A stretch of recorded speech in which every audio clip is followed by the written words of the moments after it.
those of you that don't know, I'm Dr. Joseph Rosado. I'm a primary care physician in Orlando, Florida. And this is top 10 diagnoses for medical cannabis prescriptions and recommendations. Why are both words there? Why prescription and why recommendation? Anybody know?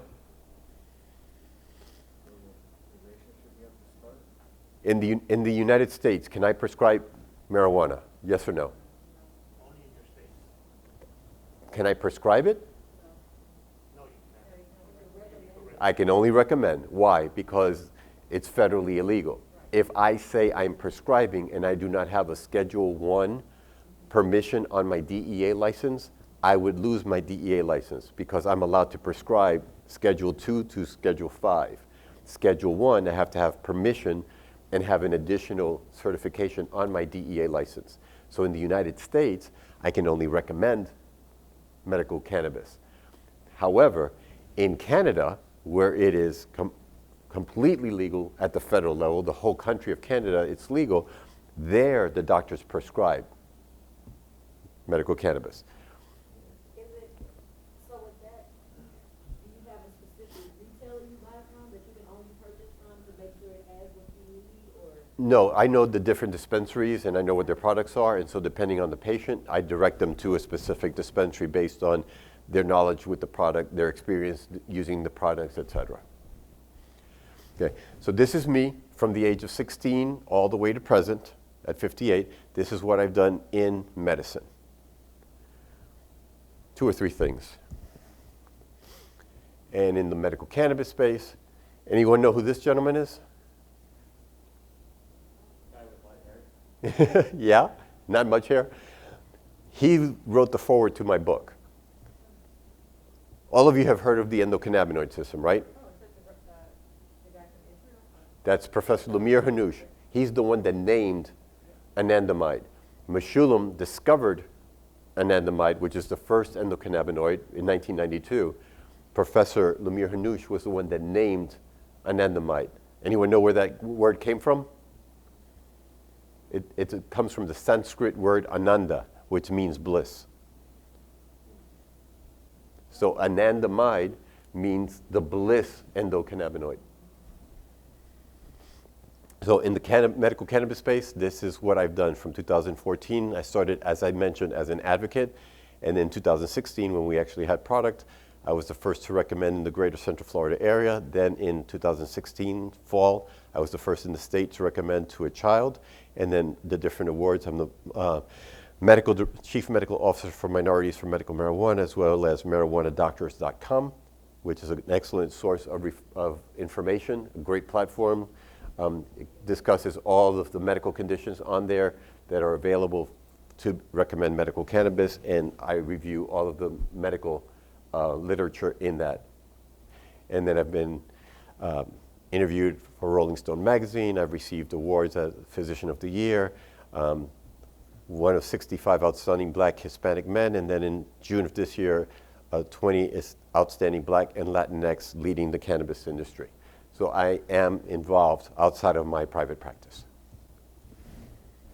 So this is an overview of my practice that I've had regarding medical cannabis since the summer of 2016.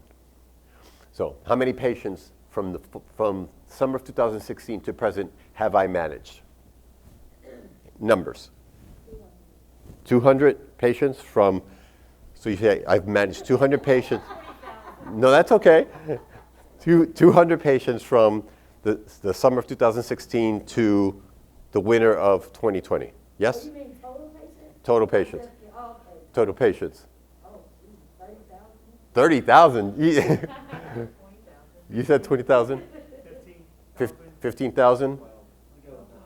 9,000? No guess. Okay, you guys have given me way too much credit. Only almost 4,000. 3,750 in 4 years. 20,000 people. I'd love to. Eventually I will. With all of you guys, promoting, because a lot of my lectures I give to my to the consulting firm. A lot of my doctors take them, And so they give the lectures, and they send me messages like, I was a hit, thank you. And I'm like, yeah, you were a hit with my lecture. Yeah, sure. Yeah. So they said there was a sick patient here in Dallas or in Houston that wants to see you because he has something with his brain. He has to go over to Florida and he has to wait for 90 days. No, that was done away with. He has to be a resident of the state of Florida, either a permanent resident or a snowbird, because Florida has snowbirds. People that come from the north live in Florida during the winter months, and then they go back to their homes during the summer months. And so if they have to prove some form of residency in the state of Florida. Is that even the case with telehealth then? Not at all? Florida only allows telehealth for follow-up visits, not initial visits. And that's just because of COVID. Yeah. The law reads you have to have a face-to-face encounter in the same room. They wrote it into the law that way. Face-to-face encounter in the same room, not in separate rooms, not telehealth. The only reason we can do telehealth now for follow-ups is because we're under an emergency order from the governor and the surgeon general for the state of Florida. Okay, average age. So what's the average age in my practice? Speak up. 40 years old? What do you say? 67. 52, 21. Huh? 30? 58. Very close. Why? The majority of my colleagues that do have medical cannabis practices, it's higher. The baby boomer population has the highest incidence of users of medical cannabis. Mine is a little lower because I play in this area. Whereas the majority of the doctors in the state of Florida won't touch, yeah. They are MC Hammers, they won't touch us. So because I do touch this, I'm playing over here as well as here. But the bulk of my patients are here. In fact, my partner, who's a relatively new graduate, she only plays over here, from here over, and I'm over here. So, but that's the average age of the patients in our office. Sex, yes or yes? Always yes, right? Always yes. Do you see more? Okay, I'll The majority of the patients are males, but not by much. So it's pretty much 50-50. And here are the top 10 conditions. So number 10, neuropathy. What is neuropathy? Nerve pain. Different types of nerve pain.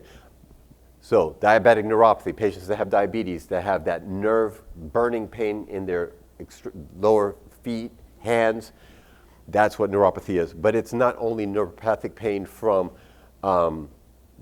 diabetes, but also medications. What medications can cause neuropathy? Anyone know? AIDS medication, HIV AIDS, your retrovirals can cause neuropathy. So a lot of AIDS or HIV positive patients can have neuropathy, nerve pain. Chemotherapy, chemotherapeutic agents are neurotoxic. They affect the nervous system. By affecting the nervous system, it also causes nerve pain, severe nerve pain. So they save them from the cancer, but they screw them with the nerve pain. You know, I've got a unicorn, one of my unicorn patients, now he's 40, but in his early to mid 30s, he was diagnosed with colorectal cancer, which is very rare because in the United States, we don't screen for colon cancer until 50. That's when you're supposed to have your first colonoscopy, 50 and above. This kid in his 30s gets colorectal cancer. Because he's young, they doubled up on the chemotherapy. They saved his life from the cancer, but the neuropathy was so bad that this chair that's textured, if he ran his hand on it, it would hurt. He could not grasp his steering wheel because if he did this, it would hurt. His girlfriend had to cut his food because holding the utensils, he couldn't. He had to get a wrist fork because he couldn't grab a fork this way. He would have to he got a wrist fork, and then he would eat this way, scoop it with his hand because he couldn't grab. So he comes into the office, we get him started. I follow him up, a month after I get him started, and the office I had a window that faced the front of the office, so I would see when patients were coming in. And I'm finishing up with the patient I have, and I look over and I see Juan walking around the corner. So I'm escorting this patient to the front. As I'm walking to the front, he walks into the office and sits down. as I see him walk in, I stop and I'm like, did you just open that door? Now, I've got a room full of patients, and they're like, well, what's the big freaking deal that he opened the door? And I'm like, Juan, did you just open that door? Like, I'm now the Puerto Rican dad. Did you open that door? And he's like, yeah, doc. And so, again, everybody's looking at me like, what is your problem with this guy opening the door? And I'm like, no, wait, you guys don't understand. I'm like, tell them. And he said, I cannot grab handles or anything because, and he's telling them the story. And then I had like a little coffee table that was textured in the front of in the waiting area with magazines and articles that I've written or published. And he's like, hang on, doc, look at this. And he puts his hand on the table and he rubs his hand on the table and says, look, it doesn't hurt. So once he got his settlement and once he was good and everything was fine and he's now able to grasp, guess what he bought himself? A Hummer. So now he can hold the steering wheel on his Hummer.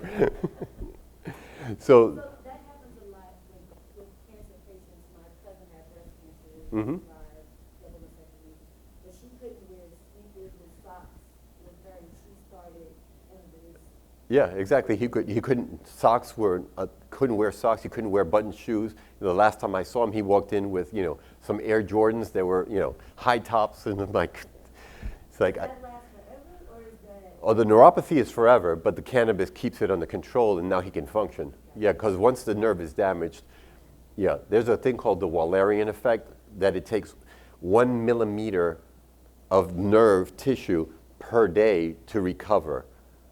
So imagine from down here all the way up to here, that's a lot of millimeters.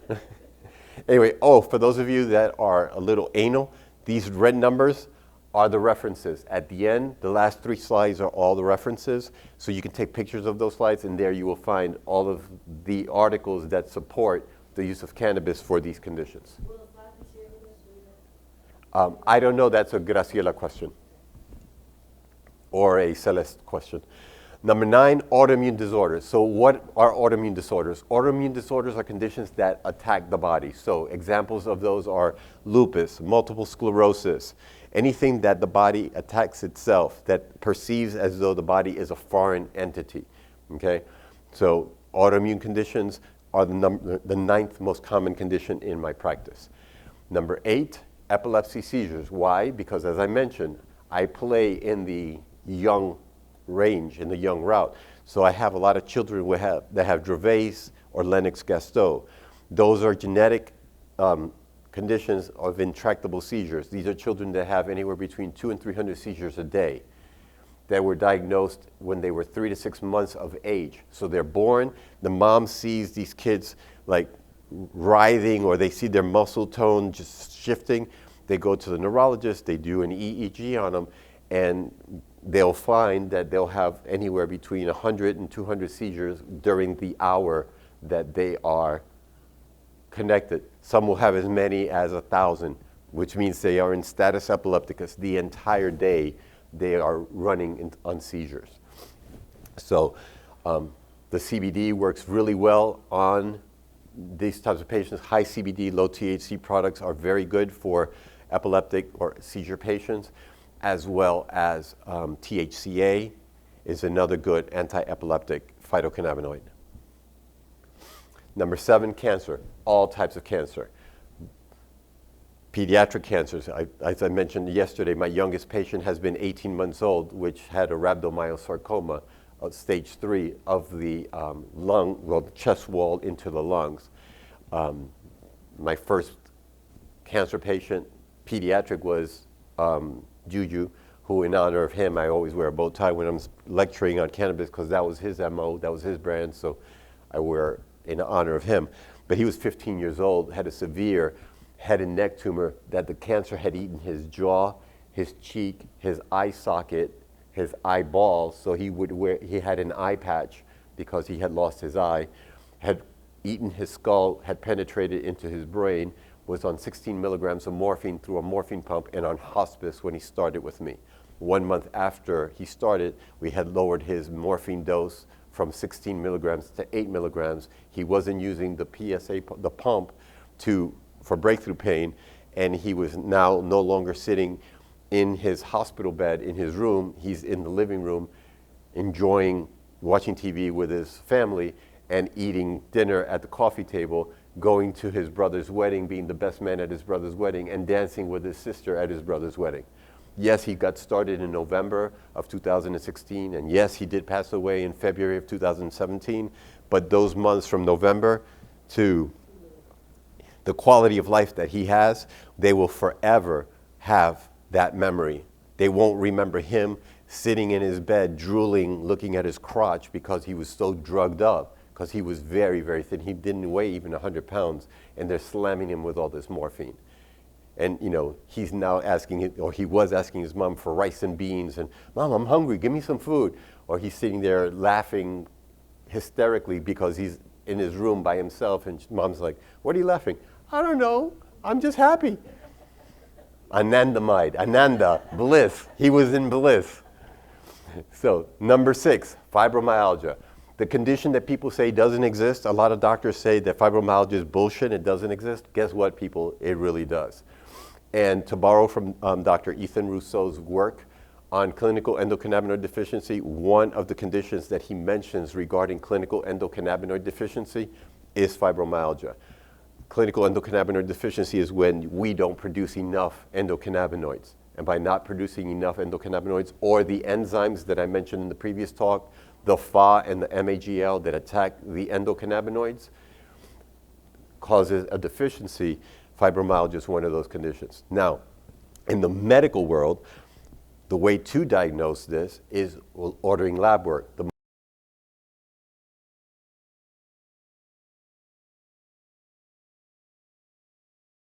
would come in and they have the host of symptoms. First question I ask them is, did you ever get mono? Did you ever have mono as a teenager? Well, yeah, I did. Or I don't remember. Okay, well, let's test you. And boom, it comes back positive EBV.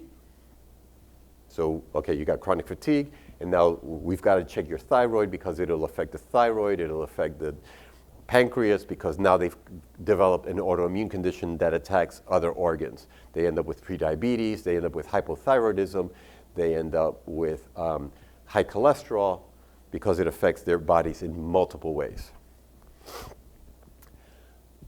Number 5, rheumatoid arthritis. Although it is an autoimmune condition, a known autoimmune condition, it has its separate category as far as patients go because I get so many patients with rheumatoid arthritis. My flagship patient is a little girl that I met when she was 5 years old. I was 15. I was her first crush. She was in love with me. She would tell her mom, I'm going to marry Joe. And her mom would say, sure you are, honey. It's okay. Well, through Facebook, we get connected.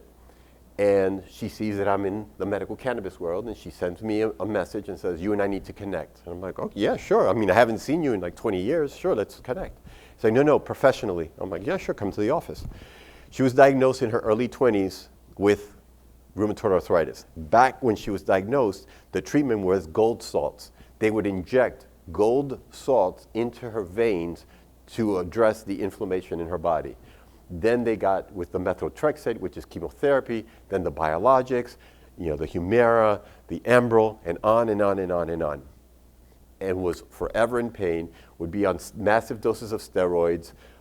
She was had been morbidly obese, had gotten a gastric bypass, but still was heavy because of all the steroids that she was getting. Her wrists are deformed because of the rheumatoid arthritis. You get what's called the boutonniere, where your hand looks like a boutonniere. It's like bent up all the joints, swollen nodules, deviation of her hand and fingers. I mean, when I saw her, it broke my heart because, she was a beautiful little girl, that's the image I had of her was this immaculate 5-year-old, and now I see this 45-year-old, and I'm like, oh my God, like what happened to you? It's like rheumatoid arthritis. So we get her started, we get her card. Now, here's a challenge for her. She's in her mid-40s. She's the parent of adult children.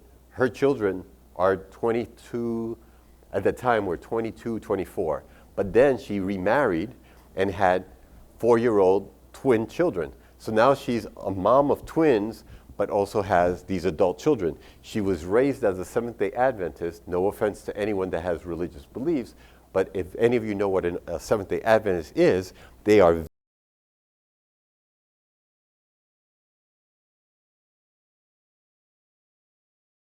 smoking. They're against fun.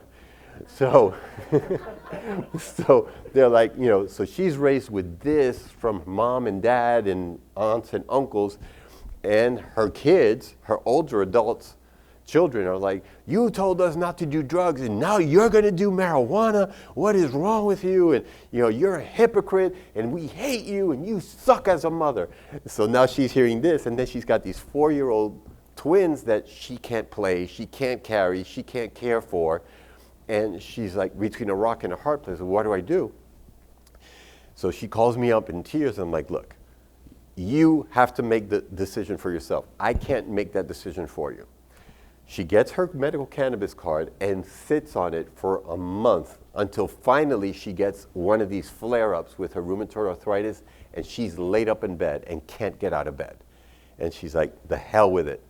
She goes to the dispensary, and I remember the date because it was a Friday the 13th, October 13th, 2017.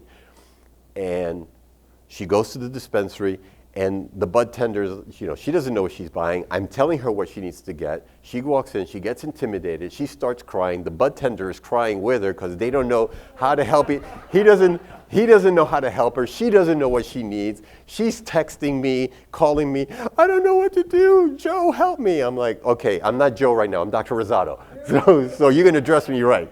It's like, I'm your doctor right now. So I talked to the bud tender, and I said, look, this is what she has. This is what the profile you need to give her. So they hook her up. Everything's fine. This is about 4:30, 5 o'clock in the afternoon. I'm driving to an event. So I'm on the road. I'm focusing on getting to the event. 7:30, 8 o'clock at night, I get a call from her again. And I'm like, now I'm frustrated and pissed off. So I pick up the phone. I'm like, what is it, Diana? It's like, didn't I freaking tell you what to do? And I hear crying on the other side. Now I feel like an ass. I'm like, oh, shit. I'm like, okay, baby, why are you crying? What's wrong? What's the problem? But it's not your typical, it's like this cry from your gut, like she's like gasping for air and she can't breathe. I'm like, oh, shit.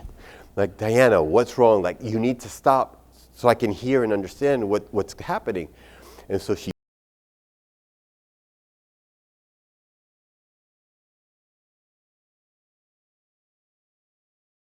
say that again? For the first time in 25 years, I'm not in pain. She vaped. It took 3 to 10 minutes for her to feel the effect.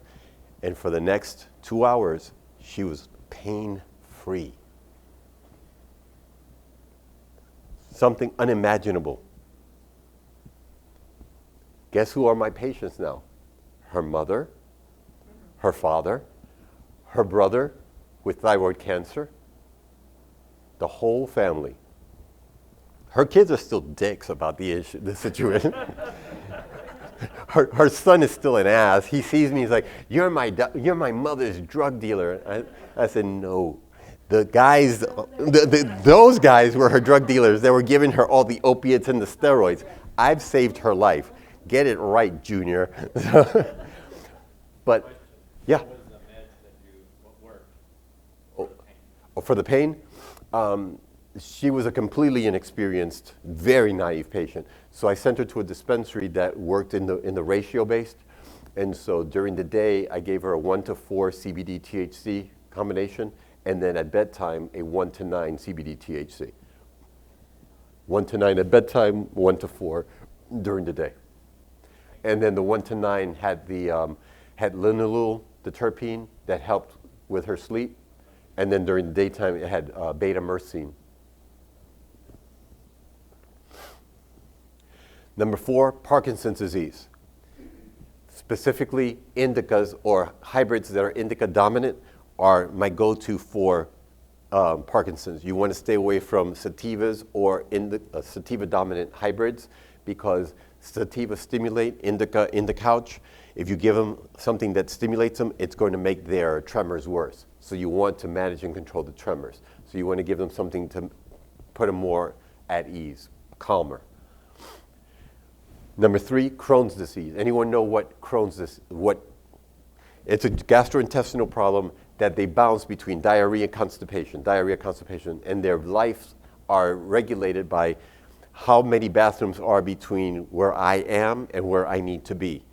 And they don't leave the house for fear of getting in their car and crapping all over themselves. And this helps because there are massive amounts of cannabinoid receptors in the GI tract, CB1, CB2 receptors. For these patients, not only do I recommend the inhalation, but I also recommend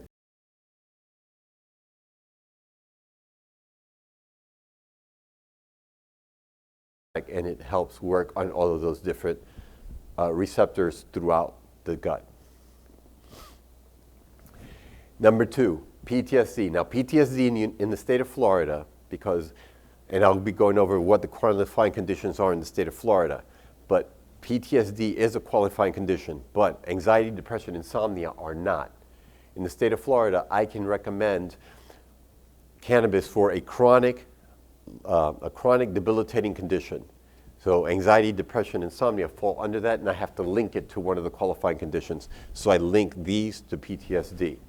But PTSD comes in multiple forms. It's not just the veteran that saw war, but it's not only something that you experience, but it's also there's a genetic component. They have found a gene that's related to PTSD, but also there's a study that's been shown about intergenerational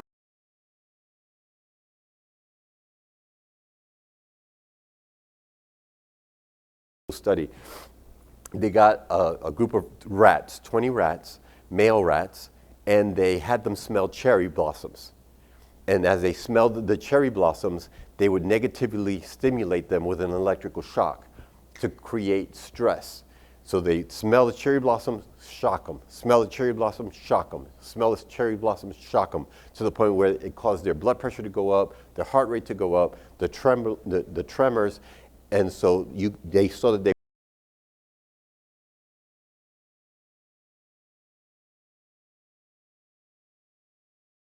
impregnate a litter, and they got 20 male rats. So now we're looking at the offspring of the initial study members. They had them smell the cherry blossoms, and their heart rates went up, their blood pressure went up, the trembling came up.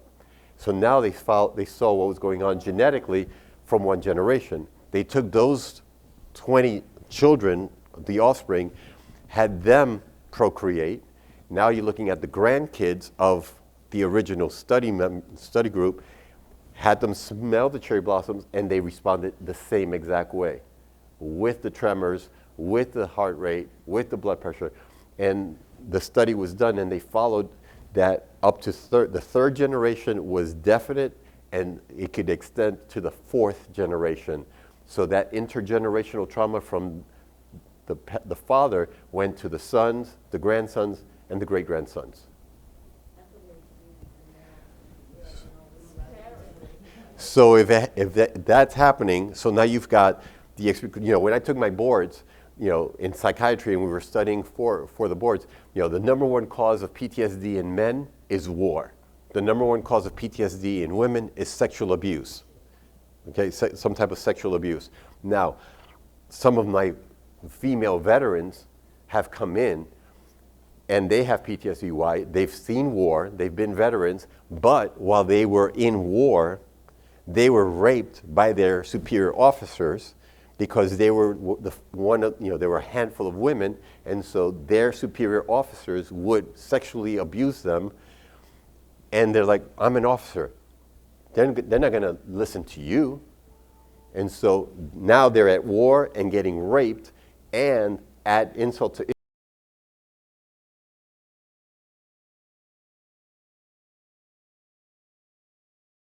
being with a man intimately, because in their the way they're wired, they're lesbians. So now it's going completely against everything that they exist for.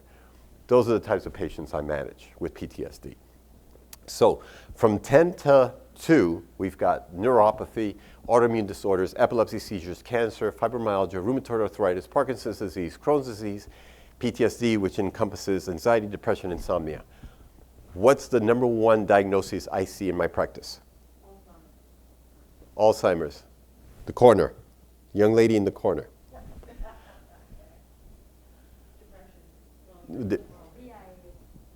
What? What? What would you say? You said Alzheimer's. What do you say is the number one diagnosis? Alzheimer's. Sleep disorders, that's insomnia. That's number 2. Anxiety is number 2. Winner, winner, chicken dinner. Chronic pain. Chronic pain is the number one condition in my practice. Why is it the number one condition? Because people are sick and tired of being on opiates. Because they're tired of being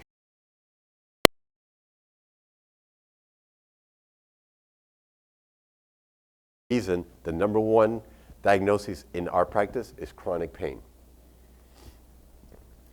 All types of chronic pain. Now, my practice, these are the top 10 conditions. At the national level, these are the top 10. And you see Alzheimer's disease as number 10, but you've got all the other ones. Lupus falls under the autoimmune conditions, which falls under here. Fibromyalgia is the same.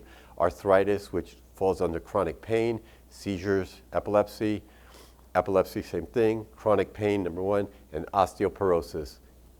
So these are the national levels. These are my practice. And then the qualifying conditions in the state of Florida are these. So cancer, epilepsy, glaucoma, HIV, AIDS, PTSD, Lou Gehrig's disease, Crohn's, Parkinson's, multiple sclerosis, terminal conditions, chronic non-malignant pain that's related to one of these. So chronic pain is not a qualifying condition in the state of Florida. How do I link chronic pain?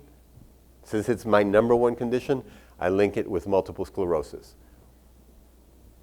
So that's how I'm able to include chronic pain patients in the state of Florida. And then the last is the one I mentioned earlier, medical conditions of the same kind or class that are comparable to one above. So the anxiety, depression, insomnia falls under the PTSD. Someone that has irritable bowel syndrome or irritable bowel disease falls under Crohn's. Someone that has familial tremors falls under Parkinson's. Do you see the game? So for those of you that are setting up programs in your respective communities, these are the things that you need to be mindful of so that you don't fall in the trap of these are the only qualifying conditions and this is what you're stuck with. Now, interesting facts in states that where you have medical cannabis laws, the opioid prescriptions per Medicare drop by 14%. There's a decrease by 20 to 25% of opiate-related overdoses in medically legal states. Counties throughout the United States where there's a medical cannabis legal program, the alcohol sales drop by 12%. Why? Patients, it's not uncommon for my patients to come in before we get them started on cannabis that they tell me, I drink a bottle of Jack every evening with my Xanax and my opiates just to numb the pain enough so that I can get some sleep. That's a recipe for disaster. It's like, remember Whitney? Alcohol, Xanax, and pain relief, went in, took a hot bath, relaxed, and drowned in her bathtub. So the risks associated with cannabis are nothing compared to the risks of taking a benzo, an opiate, and doing a whiskey chaser afterwards. What would you,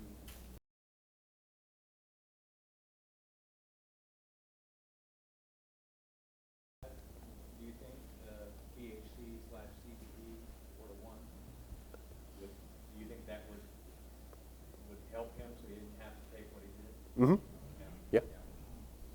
Absolutely.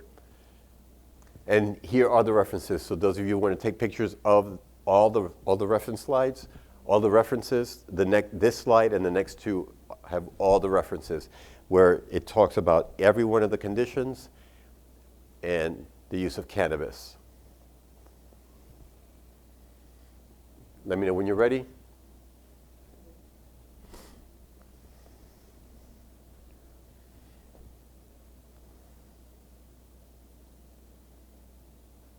Okay?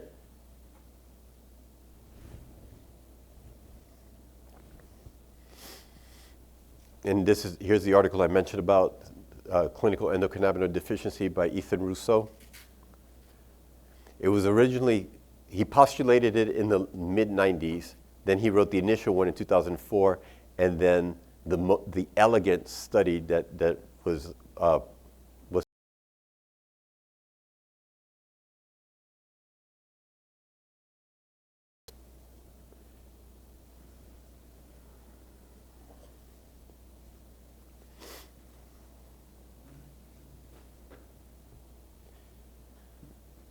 Yes, ready?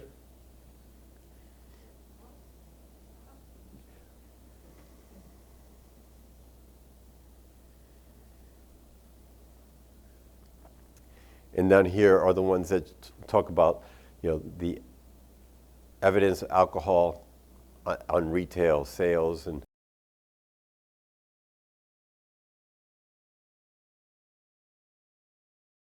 medical medicine, internal medicine, because I am an internist by trade, so I still get those journals, even though they crap all over the use of cannabis. Questions? And here's my book, Professor Namir Hanoush, found on Amazon and Barnes & Noble. Here's all my contact information, my website, personal email address, LinkedIn, Facebook, Instagram, my WhatsApp number. If you can't find me here, I'm either dead or in jail. I'm either Bubba's bitch or I'm 6 feet under. Do you, questions, I have like chronic back spasms, I don't even know if that's a term, but it's like to where I can't move. Mm-hmm. Is that fall in the ground? Yeah, because that's exactly, the people that have multiple sclerosis, that's what they experience all the time, chronic spasms. People that have cerebral palsy, that's what they experience all the time, are spasms. So it helps with those different types of muscle spasms. And is that hybrid? In the case of muscle spasm, I recommend a lot of the topical creams to aid in that, discomfort and relax the muscle spasms, but also a good blend of a sativa with an indica, like Green Crack or Blue Dream. Those are really good, chemovars. Now, why do I say chemovar and not strain? Or for those of you that speak Spanish, cepa. Why do I not use that word, strain? Why do I say chemovar or cultivar? Because in the plant world, strains don't exist. Strains exist in bacteria and viruses, which is why when you give someone an antibiotic, you tell them, take the antibiotic to completion. Because if you stop the antibiotic when you think you're okay, doesn't mean that you've killed off the bacteria. And so the next time you get sick, you've created a superbug, and the antibiotic that you were given before is not going to work. You're going to need a stronger antibiotic because that bacteria has developed a strain. Same thing with viruses. You get two people that have HIV, a husband and wife or a husband and husband, both are HIV positive, but one partner may have one strain of HIV and the other partner may have a different strain of HIV, which is why when they are intimate, we recommend the use of condoms to avoid the infecting of this partner. Even though they're both HIV positive, it's a different strain. They can be infected with this person's strain, and now you're going to have to retreat and completely change this person's treatment. So viruses create strains. Plants, you have a family, a genus, a species, subspecies. Strains do not exist in plant world. So that's why we don't use the term strain. We use chemovar or cultivar, which is what they are, or species and subspecies.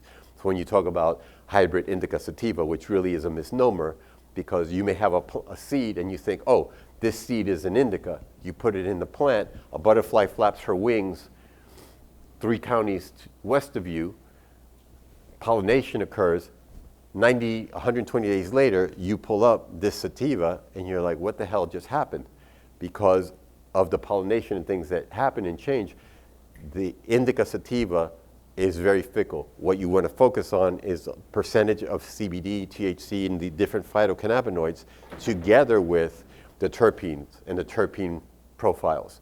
That's more consistent. So now the idea, the taxonomy, what we're using are types 1, 2, and 3. Type 1 are products that are high THC. Type 3 are products that are high CBD. And then type 2 are products that are a hybrid or combination ratio based. So the ratio based products, CBD, THC, which all the other stuff. So now we're moving in that direction of types 1, 2, and 3 rather than the hodgepodge of indica, sativa, hybrid, etc. Any questions? We've got 5 more minutes. Any questions? Well, you were amazing. Thank you very much for your participation. Thank you for playing along.